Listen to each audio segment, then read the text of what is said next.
नमस्कार, मैं हुमा कुरैशी और आप सबका मैं स्वागत करती हूँ आज के प्रोग्राम में आपके लिए the anaemia awareness programme. Doctor साहब वेलकम। तो ये जो आयरन डेफिशिएंसी अनीमिया ये क्या होता है और ये हिंदुस्तानी औरतों में स्पेशली प्रेगनेंसी के दौरान कितना कॉमन है? Thank you Huma for inviting me on your show. मैं डॉक्टर वर्णिका गर्ग हूँ। मैं मेरठ में प्रैक्टिस करती हूँ। मेरा क्लिनिक कचहरी के पास नेहरू रोड पे है। तो आपका क्वेश्चन है कि जो है आयरन डेफिशिएंसी एनीमिया में क्या प्रॉब्लम होती है और कितना कॉमन है। तो हर दूसरी महिला को आयरन डेफिशिएंसी एनीमिया है इंडिया में, क्योंकि यहाँ पे पॉपुलेशन भी ज्यादा है और औरतें अपना ध्यान नहीं रखती, ना तो खाने पीने का और ना ही अपना इन जनरल।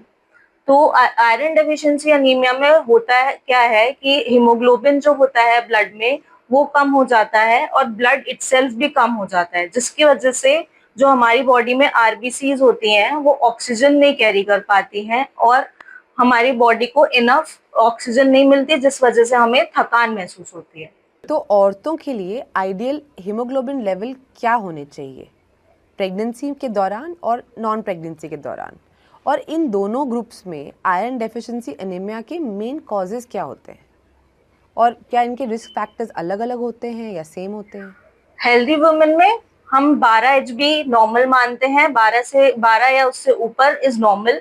और प्रेग्नेंट फीमेल्स में हम 11 तक नॉर्मल मान लेते हैं, अगर 11 और उससे ऊपर है तो परफेक्ट है। बट जो इंडिया में ज्यादातर हम देखते हैं, हमारे पास जो रोज पेशेंट्स आते हैं उसमें ज्यादातर 8 से 9 तक हीमोग्लोबिन होता है, उससे ज्यादा तो बहुत कम ही मिलता है। तो प्रेगनेंसी के दौरान आयरन डेफिशिएंसी एनीमिया के साइंस और सिम्टम्स क्या होते हैं और कैसे ये माँ और बच्चे दोनों को अफेक्ट करते हैं? प्रेगनेंसी में मदर को ज्यादा आयरन की रिक्वायरमेंट होती है, क्योंकि मदर और बेबी दोनों के डेवलपमेंट के लिए आयरन की जरूरत होती है। बेबी को भी ब्लड बनेगा, इसलिए उसमें सारा जो मदर का स्टोर्ड आयरन होता है वो यूज हो जाता है। तो आयरन हमें खाने में बहुत कम मिलता है और हमें जो जरूरत होती है आयरन की वो होती है 33 ग्राम्स पर डे, जो कि खाने से पूरी नहीं हो पाती, जिस वजह से हमें टैबलेट्स के फॉर्म में आयरन देना पड़ता है। अब अगर आयरन की डेफिशिएंसी है तो आपको क्या होगा? आपको होगी डिजीनेस, चक्कर आएंगे, आपको थोड़ा बहुत ही काम करने में भी सांस फूलेगा, आप बहुत जल्दी थक जाया करोगे और वीकनेस फील करा करोगे। देखने में आप बिल्कुल सफेद जैसे दिखोगे, आपके पैरों में स्वेलिंग आ जाएगी। ये सब आयरन के कमी होने के लक्षण हैं। क्या इंडियन डाइट प्रेगनेंसी के दौरान बढ़ी हुई आयरन की ज़रूरत को पूरा करती है, और अगर अनीमिया हो तो इसका माँ और बच्चे पे क्या पॉसिबल नेगेटिव इम्पैक्ट होता है? हमारी डाइट में कार्बोहाइड्रेट्स तो बहुत होते हैं, मगर आयरन इतना ज्यादा नहीं होता है। आयरन होता है ग्रीन लीफी वेजिटेबल्स में, गुड़ में और नट्स में और डेट्स में, मगर ये हम ज्यादा लेते ही नहीं हैं। और आयरन के लिए हमें चाय और कॉफी से वैसे ही आयरन डेफिशिएंसी होती है। अब आयरन कम होने से हमारी बॉडी पे क्या इफेक्ट पड़ेगा, जो मैंने आपको सारे सिम्टम्स अभी बताए वो होगा। और बेबी के लिए, बेबी ग्रो नहीं करेगा, उसका वेट कम हो जाएगा और बेबी के अंदर खून की कमी भी हो सकती है। बेबी जल्दी पैदा भी हो सकता है, जिसको प्रीटर्म बर्थ बोलते हैं।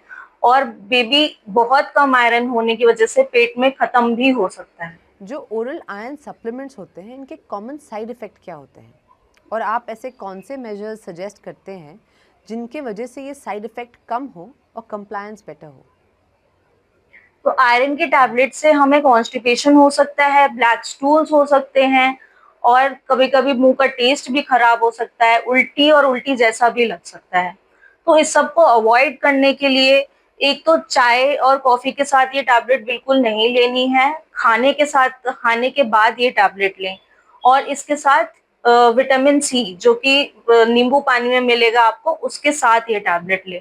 कॉन्स्टिपेशन प्रिवेंट करने के लिए आपको फाइबर का जो रिच फूड्स हैं वो लेना है और पानी भी ज्यादा पीना है। और अगर ये आपको कोई भी आयरन की टैबलेट सूट नहीं कर रही है तो आप अपने डॉक्टर को बताइए, जिससे कि वो आयरन की टैबलेट का कॉम्पोजिशन चेंज करके दूसरी आयरन की टैबलेट आपको लिखें। और फिर भी आपको अगर सूट नहीं कर रहा है टैबलेट, तो आयरन की इंजेक्शन भी लगवा सकते हैं आप।